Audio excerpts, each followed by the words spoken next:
Hey TMFG community, Carlo Cancino here with John Iaconetti. And in today's Ask TMFG episode, we'll be talking about inflation and how it impacts stock market returns over the long term.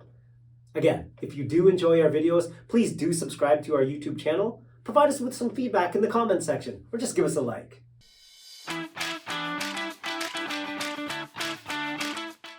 In today's episode, John will be discussing inflation. We've heard that term a lot in the last 18 months. And is it impacting our clients who have investments in the stock market? John, why don't you give us some data to support why it doesn't hurt long-term stock market returns? Yeah, that's a great point, Carlo. And that's been a common question, I think, that we can say that we've been getting from 2022 even into this year so far.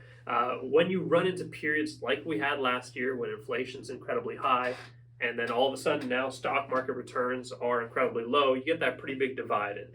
People often think that, they coincide with each other. Because we had high inflation is the reason why we had low stock market returns. The data doesn't necessarily support that. So we're looking back as far back as 1950, and 71% of the time, stock market returns are going to outperform that rate of inflation.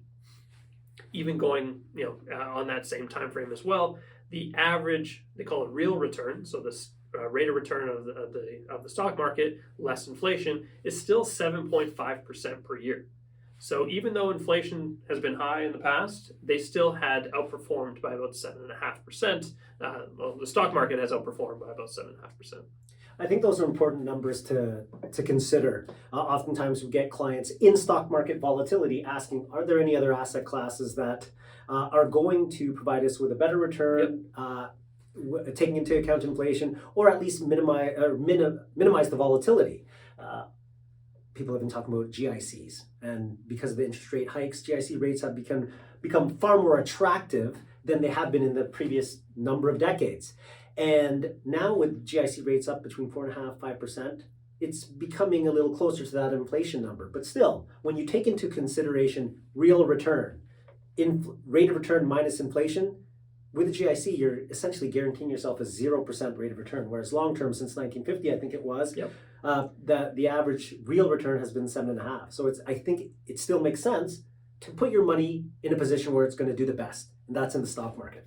Yeah, that's what our history has told us. That's what the data leads to, and obviously we're pretty much science-based investors. If we can prove it with fact and data, then that's the advice we would provide for you.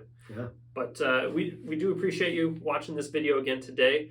Remember to like, comment, and subscribe to the YouTube channel. Let us know down in the comment section below as well. How has the high inflationary periods affected your portfolio, if it has at all?